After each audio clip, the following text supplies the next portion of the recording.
김정숙 여사가 지인을 통해서 딸 문다혜 씨에게 5천만 원을 송금했다는 의혹에 대해서 측근들의 이야기가 나왔습니다. 다혜 씨가 돈을 갚았다는 겁니다. 최지원 기자. 예, 이게 문 전 대통령이 퇴임한 이후에 사택에서 김정숙 여사가 뭉칫돈, 그러니까 5천만 원 뭉칫돈을 현금으로 지인을 통해서 딸 문다혜 씨에게 송금했다, 이런 의혹이잖아요. 네. 이게 사실은 문다혜 씨가 제주도의 한때 별장이라고 불렸던 제주도 본인 명의의 자택에 구입하는 비용으로 문다혜 씨가 모친에게 빌린 것이다, 이렇게 설명을 지금 내놓고 있거든요. 네. 그리고 이제 에어비앤비를 활용해서 숙박업으로 사용했다, 이런 설명인데, 이 5천만 원을 모두 갚았다, 이렇게 얘기하는 것이 지금 문 전 대통령 주변 인물들의 주장입니다. 그러니까 제주도에서 집을 사기 위해서 엄마한테 5천만 원을 빌렸다가 목돈이 필요해서 빌렸다가 이제는 모두 갚았다. 갚은 상태다, 이런 설명이고요. 애초에 이제 문 전 대통령 측은 이 5천만 원 자체가 문제가 되지 않다고 보는 것이 퇴임 이후에 벌어진 부녀 간의 이제 돈 거래이기 때문에 이거는 본인의 재임 시절과는 전혀 무관한 일이고 이상직 의원권과도 전혀 상관이 없다, 이런 주장을 내놓고 있습니다. 네. 여기에 더해서 다만 이제 이 5천만 원을 어떻게 문다혜 씨가 그렇다면 모친에게 갚았는지, 어떤 방식으로 되갚았는지에 대한 구체적인 설명은 하지 않고 일단 갚았다, 이런 취지로 해명만 내놓고 있기 때문에 다소 이제 구체성에 있어서는 좀 부족하다, 이런 얘기가 나오고요.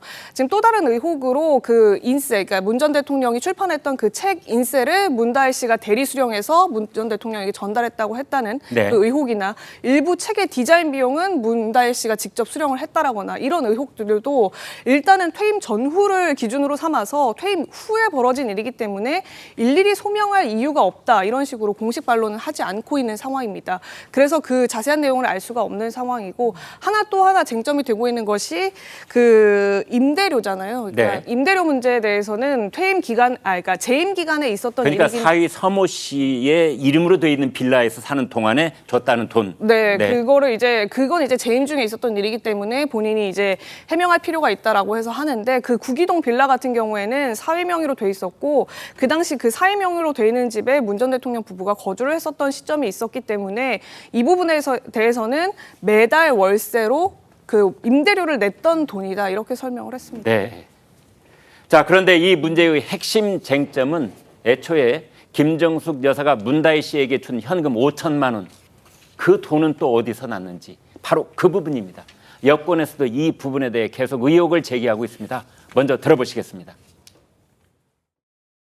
문재인 대통령이 김정숙 여사가 재산 신고를 한 직후거든요. 예. 실제로? 네. 그럼 그때 현금이 신고된 바 있냐? 없었단 말이에요. 현금도 신고한 적이 없고. 공직자의 부인이 현금 5천만 원이 만들 수 있는 방법이 뭐가 있냐? 김정숙 여사는 5천만 원을 누군가로부터 받은 거잖아요. 도대체 누구로부터 받았냐는 거죠. 이거 특검해야죠. 자, 장 변호사님, 네. 검찰도 이제 그 돈이 전달된 경로 이 부분보다는 이제 김정숙 여사가 퇴임 후에 5천만 원을 어떻게 마련했을까, 이 부분에 주목하고 있는 것 같아요.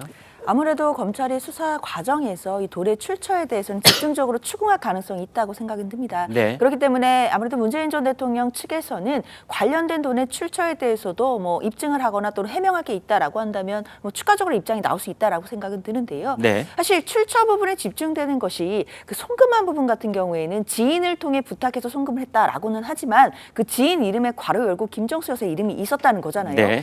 따지고 본다면 이게 불법적인 돈이고 이른바 돈 세탁을 하거나 불법적인 거래를 하고자 했다라고 한다면 굳이 김정숙 여사의 이름을 남기지 않았을 가능성이 더 합리적으로 높거든요. 네. 따라서 이 돈의 거래라든지 증여세를 면탈하기 위한 것이었다든지 이런 목적이 있었다면 사실상 송금을 하지 않고 그 5천만 원 현금을 그대로 직접 전해주는 방법도 있었을 것이기 때문에 네. 저는 전달 과정에서의 불법이라기보다는 출처가 어떤지에 대해서 문재인 전 대통령 측에서 해명을 한다라고 한다면 이 의혹 자체는 검찰에서 혐의를 금방 벗을 수 있겠다라는 생각이 들고요.